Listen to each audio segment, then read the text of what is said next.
Well, it's time for our evening news bulletin where we give you everything you need to know in just about 10 minutes without any opinion, outrage or shouting. Let's get straight to it. Remember, today is the 1-year anniversary of the lockdown that was announced across India to fight COVID. And we don't have very good news to start off with on that count either. As of today, Mumbai has reported 5,185 new cases of COVID in just one day. This is the highest spike that Mumbai has ever seen, including any time during the lockdown in the first wave of COVID. 6 people died due to COVID in Mumbai in the last 24 hours and 2,088 people recovered. Mumbai civic body BMC has banned all Holi celebrations in private or public places on the 28th and the 29th of March. The State Health Minister Rajesh Tope had in fact stated if the number of daily cases being reported in the state, which has been in the window of 28,000 to 30,000 cases per day, he said if it stays this way for the next few days, the government will have no choice but to impose lockdown-like restrictions in the city of Mumbai and other places. Gujarat, UP, MP, Odisha, Delhi and Haryana governments have also banned all Holi celebrations. Although Chhattisgarh has not officially banned the celebrations as of yet, the Chief Minister has asked the administration to be vigilant during Holi and ensure all protocols are followed. Also, in other worrying news, the Health Ministry said that the new double mutant variant of the COVID virus has been detected now in 18 states. Now, this is in addition to the other mutations and the other variations that have been detected overseas. But the Health Ministry has also said that a combination of the variants of concern, so they call them VOCs from overseas, and the double mutant in India have not been detected in enough numbers to establish a direct relationship between the spike that we're currently seeing and this variation. To take a look at the numbers, India on Wednesday reported 47,262 fresh cases across the country. And the highest casualties, it also recorded 275 deaths, which is the highest we have seen in 132 days. Remember when the lockdown was announced last year, we were at 525 cases across the country. In Maharashtra, a lockdown has been imposed in the Parbhani district in Maharashtra from the 24th of March to the end of the month. The lockdown will come into force at 7 p.m. on Wednesday. This is a full lockdown. It will be strictly implemented till the 31st of March with the objective to curb COVID cases, said the district collector. In Bihar district, stricter provisions have been imposed from the 26th of March till the 4th of April. The Telangana Education Minister P. Sabita Reddy, Indra Reddy has announced education institutions in Telangana, all except medical colleges, will be closed down starting today. She said all hostels of schools, residential schools and colleges will be closed as well. Online classes will continue for students. In other news, the Supreme Court has refused to hear former Mumbai Police Commissioner Parambir Singh's plea asking for a CBI investigation into the alleged corruption of the Home Minister of the state, Anil Deshmukh. The Supreme Court has asked Singh to approach the High Court of Bombay first. To give you a quick recap of what we're talking about now, remember after the whole Sachin Vazee case, the murder and the explosives outside the Ambani residence, the Police Commissioner of Maharashtra was transferred. When he was transferred, he then wrote a letter to the Chief Minister of Maharashtra, Uddhav Thackeray, which was a public letter available to everyone, in which he alleged that the Home Minister of the state, Anil Deshmukh, who's an NCP leader, had in fact called Sachin Vazee to his residence and 2 other police officers and given them instructions to collect hafta from the businesses of Mumbai to a target of 100 crore rupees per month and give it to him. Now, this is a very serious allegation of corruption.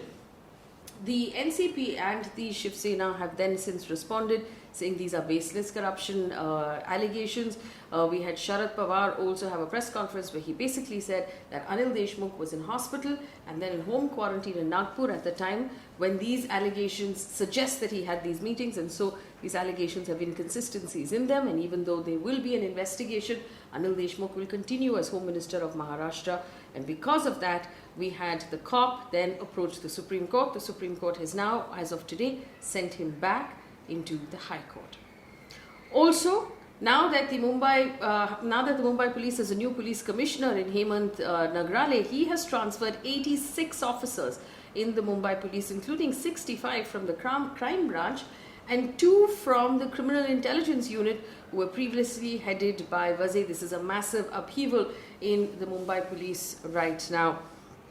Also, in other news coming in from Supreme Court, Chief Justice of India, S.A. Bobde, has recommended Justice N.V. Ramana, the senior-most judge of the Supreme Court, to become Chief Justice after him as his successor.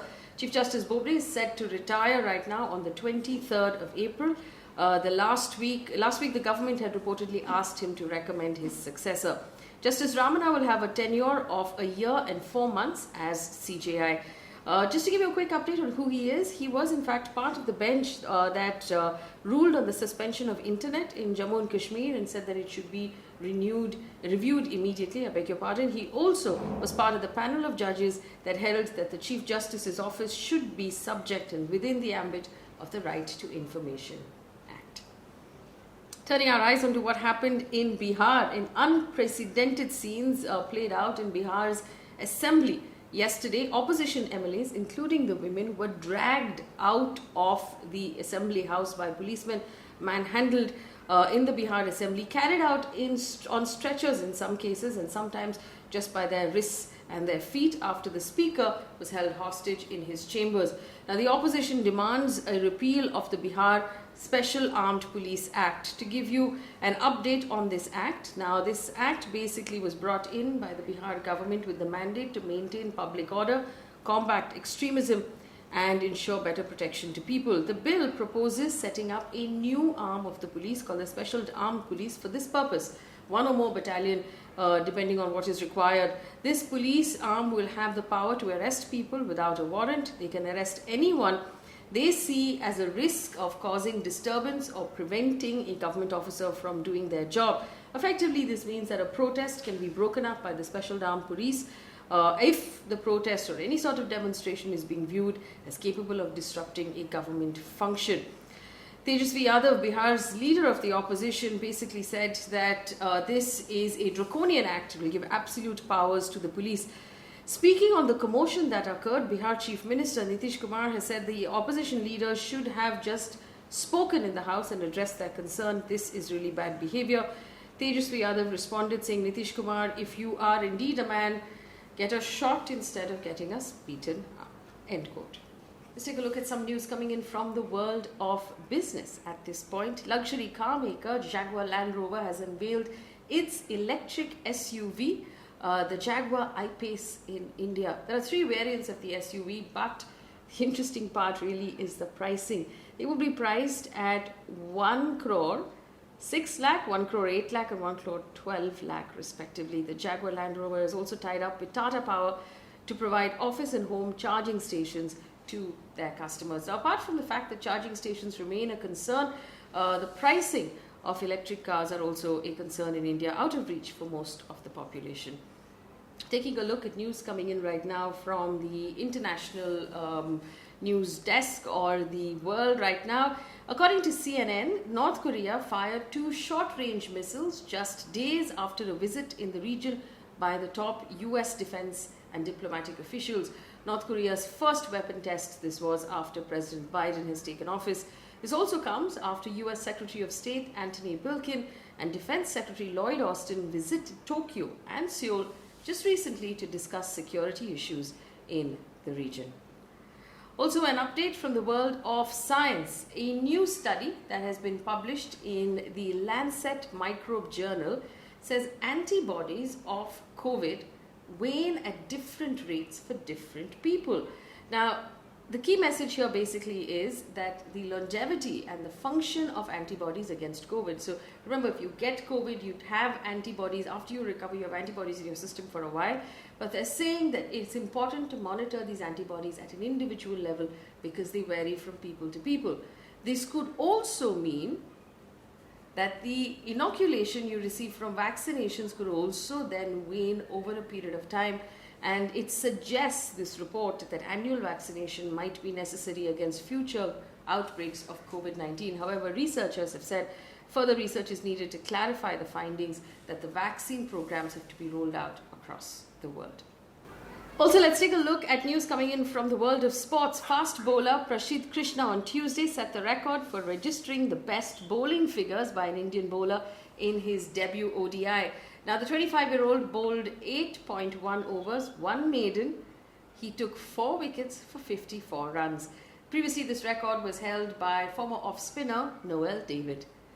Also in sports, India's Aishwary Pratap Singh Tomar has bagged the gold in the men's 50m rifle 3 positions event at the ISSF World Cup in Delhi on Wednesday.